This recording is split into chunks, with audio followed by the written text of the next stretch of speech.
Do not be deceived. Bad company corrupts good character. And what does that actually mean? You've probably heard that time or so in your life, and especially when we're younger, our parents or teachers telling us not to hang out with this person or not to be with that person because you're guilty by association, and that's true.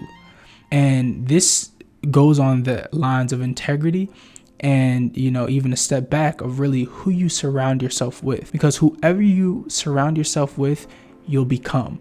The great quote that you've probably heard, time and time again is, you are the sum of the 5 people you spend the most time with. And the crazy part about this too is that goes for content as well, because the first thing that you might say is, well, I don't hang around that many people, but it's like, what are you consuming? That's for a whole nother video. When you have worked yourself up to a point of your own personal integrity, your do's, your don'ts, things that you stand for and you stand against, that will shape who you allow into your circle. Just as fast as you can build up these morals or your core tenets for your life, just as fast it can be corrupted by just having people who don't think that way around. Now, I'm not saying live in an echo chamber and only be around people who agree with you, because I don't think that's correct either. I think you need healthy challenge in your life. You need people who are going to tell you, well, that's stupid, or you shouldn't think like that, or maybe thinking a different way. I think that's healthy. But what isn't healthy is people who dabble in evil and dabble in integrity that is not, 10 toes down, essentially, right? Who don't really have a moral code about life and truly want excellence out of everything that they do. And the insidious part about this is it eats at your integrity slowly. I've seen good people, good men fall from grace just based on the people that they have around them. And, it's a blessing that I've been able to see that, because that allows me to say, oh, wow, man, I know if I'm on this bright path, and especially when you start to have more success, that's when you really have to be careful. It's 2 points of your life when you're really on the brink of having success, in the beginning of your story, who you have around you, because those people will really guide you and really feed either the good side of you or the bad side of you. And the interesting part about this is, really, no matter how hard you work on your own character, everyone is liable to some form of evil, even myself, right? If I'm around the wrong people or the wrong things, then I'll start to think a certain way. And something that really that really helped me understand this is actually my best friend, Hunter. When I'm around him and I understand that, there's certain things that he does that I just started doing by way of being around him. I think good thing he's a great guy. So, a lot of the stuff that I've gotten from him are good traits. As it says, iron sharpens iron.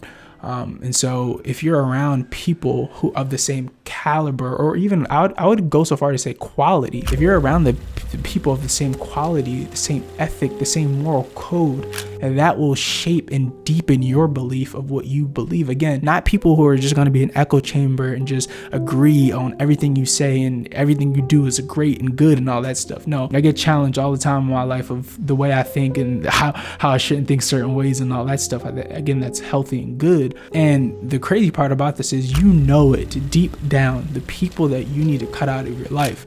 And it's just as simple as that you just time for you to let them go. It's hard to be faced with that. I mean, I've been faced with that a few times in my life where I just had to cut people out of my life really with no remorse, because I realized that their rotten attitude, behavior, the things that they believe, said, and didn't align with my core tenets for my life. They didn't align for where I want to go. That's why it's actually really important for you to have those core tenets, for you to have the things that that you're just rock solid on. It's like, I would never XYZ. You could say never, but the thing is, if you're put in the right situation, you probably would. And so that's why it's probably even more important for you to have that list of things that you just won't crack on, you won't bend on. There's stuff that I will never be around people that does XYZ, right? And a big thing for me is people who lie to get their money. The moment that I know that you're lying or cheating for financial gain, then you could, it's over. You know what I mean? You're not somebody that I want to be around. Or people who just let little slips of integrity happen. People who cheat on their wife. I would never do business with them, because that's just not a part of my character or something that I would ever do. So it's like, you have to have these things that Draw a line in the sand. Like, stand up for yourself and be strong in what you believe. I think a lot of people nowadays are very loose and lucid about, what they believe, and, but you have to stand firm on something. People don't even know the reason why they believe certain things. And so it's easy for them to get swayed by the wind of, this person said this blog said this YouTuber said this. I mean, even myself, if I'm not a part of, your core tenets or things that you believe, by all means, please don't ever watch another one of my videos. Just understand that no matter how good you think you are, if you surround yourself with people who are corrupt, guaranteed by the end of the day, you will be a part of that corruption and that bad character.